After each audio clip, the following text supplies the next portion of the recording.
Story 1. I had been going to the same gym for over a year. Early mornings before the crowds arrived, just me, my headphones, and the hum of treadmills. I liked it. Quiet, focused, predictable. Every day was a ritual. 5 minutes on the treadmill. A warm-up on the rowing machine, stretches, then strength training. The rhythm was comforting, almost meditative. I knew the patterns of the gym, as well as I knew my own reflection in the mirror. That's why when he appeared, it immediately set off a quiet alarm in my mind. At first, he seemed harmless. A smile here, a nod there. I assumed he was just friendly, maybe someone who liked the same classes. But over time, subtle things began to unsettle me. He was always nearby, at the treadmill across from me. At the water fountain when I took a break, lingering longer than anyone else in the weight area. His eyes seemed to follow me, but when I glanced, he would quickly look away, pretending nothing was happening. The first warning came during a rowing session. I had just set my pace, headphones in, counting strokes, focusing on breathing. He appeared beside me, almost silently, his presence heavy. "You always pick the same machine," he said too loudly, breaking the rhythm of the room. My pulse quickened. I didn't look at him. I focused on the monitor, pretending he wasn't there, but he didn't leave. Instead, he started small talk. Questions that felt personal. Where do you work? What classes do you like? Do you come here every morning? I answered minimally, short words, careful not to encourage him. But he persisted, leaning closer than anyone should, a chill creeping up my spine. This was no coincidence. Over the next few weeks, his behavior escalated. Comments about how dedicated I was, how rare it was to see someone so consistent. I noticed the way he lingered near mirrors, pretending to stretch but keeping an eye on me. At first, I laughed it off, telling myself I was overreacting. But deep down, I knew it wasn't normal. Something inside me felt tense every time I saw him. I began documenting, a notebook at first, then a secure folder on my phone. Dates, times, locations, what he said, how I felt. Each entry included context. Who else was around, exact words, any unusual behavior. This wasn't retaliation, it was preparation, knowledge, control. Days went by with small, unnerving incidents. One afternoon, I noticed him watching me in the mirror while I adjusted my weights. He stood slightly too close, tilting his head in a way that made me acutely aware of his gaze. I adjusted my routine entirely, arriving later, choosing different machines, switching classes. And yet, somehow, he appeared in the same room, smiling, pretending it was coincidence. I spoke with staff subtly, without sounding alarmist. Comments about noticing behavior, casual questions about safety rules. I also spoke to a friend who frequented the gym, asking hypotheticals. If someone was persistent, what should I do? They suggested documenting and alerting management if necessary. I followed both carefully. One evening, in the yoga studio, I set up my mat for a quiet session. He appeared behind me, smiling nervously. "I've been wanting to talk to you," he said, low but deliberate. "You're always here." I admire that. I turned slowly, keeping my voice neutral. "I come to focus on my workout," I said. His smile lingered, brushing the edge of my mat. My stomach tightened, a knot of unease forming. Something inside me shifted. Not anger, not fear. Strategy, patience, observation. I let him speak, let him overstep, and I cataloged it all. Over the next week, I became hyper-aware of patterns. The times he arrived, the classes he chose, the way he lingered at the water fountain. I documented every encounter, noting even the smallest comments, avoided confrontations, instead building a quiet mental map of his behavior. Weeks passed. His persistence never wavered. He started leaving small notes at the front desk with my name, accidentally brushing against my belongings, pretending to stretch beside me while commenting on my form. Each time I remained calm, never retaliating, simply observing and recording. Finally, an opportunity arose. During a busy morning, he cornered a new member near the weights, giving advice in an overly familiar way. I discreetly filmed the interaction, capturing tone, words, proximity. That evening I compiled all my records, notes, timestamps, video snippets, patterns of escalation. Everything was ready to present to management. The intervention didn't require confrontation. I approached the manager, showing evidence, detailing my observations with calm precision. She reviewed my files quietly, her eyebrows raising as she read through the systematic behavior I had documented. "Thank you for documenting everything. We'll handle this," she said. Within days, he was reassigned to a different location, and gym policies about personal boundaries were reinforced. The victory wasn't loud. It wasn't dramatic. I didn't need to raise my voice or humiliate him. The quiet planning, patient observation, and strategic documentation, that was the real power. I returned to my workouts, headphones in, focus restored, calm, intact. Even after he was gone, I reflected often. Each stretch, each breath, became meditation on boundaries, vigilance, and self-respect. I thought about all the small details leaning too close, lingering comments, subtle stalking, and cataloged them mentally. They were no longer frightening. They were data, patterns I could analyze, strategies I could use if needed. Occasionally, I saw him at the far edge of the parking lot. Our eyes met. I smiled faintly, calm, acknowledging silently that my quiet, patient strategy had given me control. Never approached again. The gym returned to its rhythm. Treadmills hummed, weights clanked, spinning classes buzzed with energy.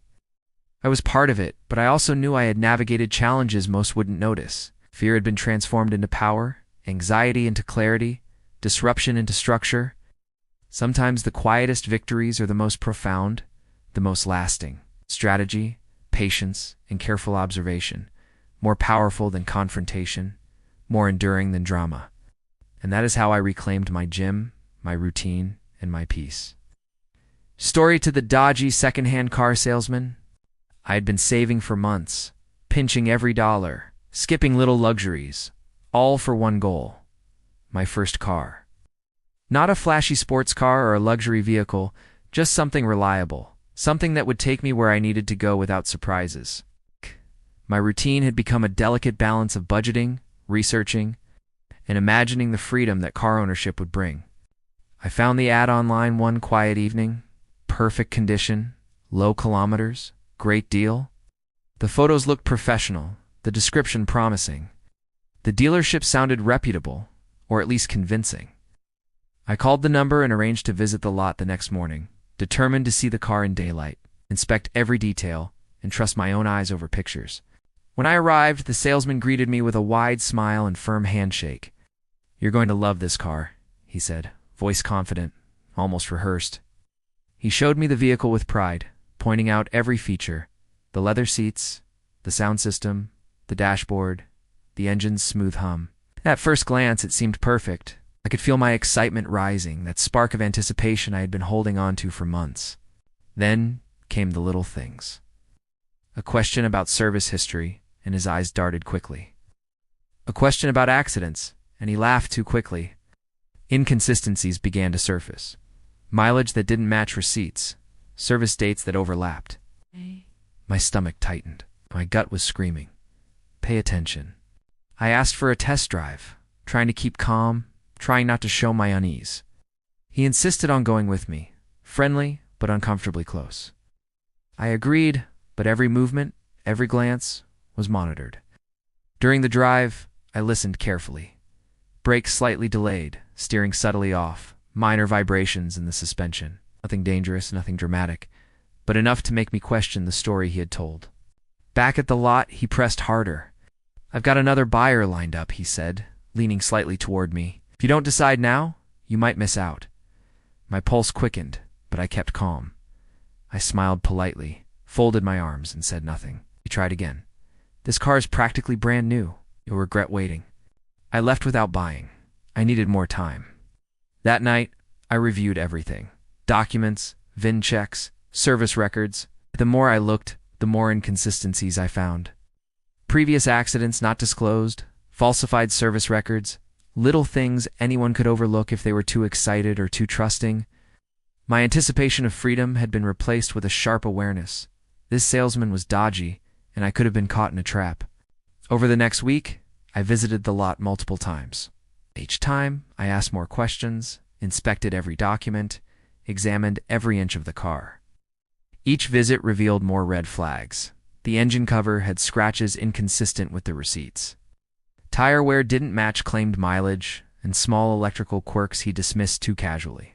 I spoke with mechanics I trusted, friends who had experience with secondhand cars, even online forums. Every source confirmed my suspicions. A careful buyer would see the gaps. Anyone trusting the salesman blindly might end up with a lemon. My anxiety from the first visit was replaced with cautious empowerment. I knew exactly what I was looking for and what I wouldn't tolerate. Then he tried pressure tactics again. Calls, emails, casual visits, reminding me about other interested buyers and the amazing deal that might disappear. I answered politely, never committing, always observing. Began to notice patterns in his speech. Exaggerated urgency, subtle intimidation, charm mixed with distraction. I documented everything, dates, times, exact words, reactions, careful to stay calm, professional, and methodical. Finally, I decided to confront him, but quietly, strategically. I went back to the lot with a folder of evidence. Copies of receipts, service records, VIN checks, notes from mechanics. I didn't raise my voice, didn't accuse. I spoke slowly, clearly. These records don't match the description you gave me, I said. I can't buy this car under these circumstances. His confidence faltered. He tried charm, tried distraction, tried spinning the story. I listened calmly, letting him finish each sentence, observing his reactions. The mask slipped. There was a flicker of panic in his eyes. I remained neutral, unshaken, prepared. The deal fell apart quietly. He lost a sale, but I had gained much more: clarity, control, and the satisfaction of preventing a mistake before it happened. Weeks later, I learned he had attempted similar tactics on other buyers. Some had been taken in, some had questioned him like I did. I realized how important vigilance, preparation, and patience are in situations like this. The dodgy salesman relied on excitement, trust, and urgency to manipulate buyers. Awareness and methodical observation had allowed me to avoid being one of his victims. I eventually found another car, honest and straightforward, without drama or deception. The experience with the dodgy salesman stayed with me, though, as a reminder of the power of quiet strategy, observation, and cautious skepticism. I no longer rushed decisions based on excitement. I had learned to balance enthusiasm with vigilance. Even now, when I drive past that lot, I remember each moment, the initial excitement, the small signs, the pressure tactics, and my own careful navigation. The experience was stressful, yes, but ultimately empowering. I had navigated manipulation without confrontation, without drama, and emerged unscathed, confident, and in control. Sometimes the lessons we learn quietly, the patience, the observation, the careful planning, are the most enduring. The salesman never knew he had been outsmarted, yet I had won. Not loudly, not dramatically, but effectively, strategically, and calmly. The car I eventually purchased was reliable, took me where I needed to go. But the real journey had happened earlier, in careful observation, in noticing details, in staying calm while others might have panicked. And that, I realized, is more valuable than any vehicle.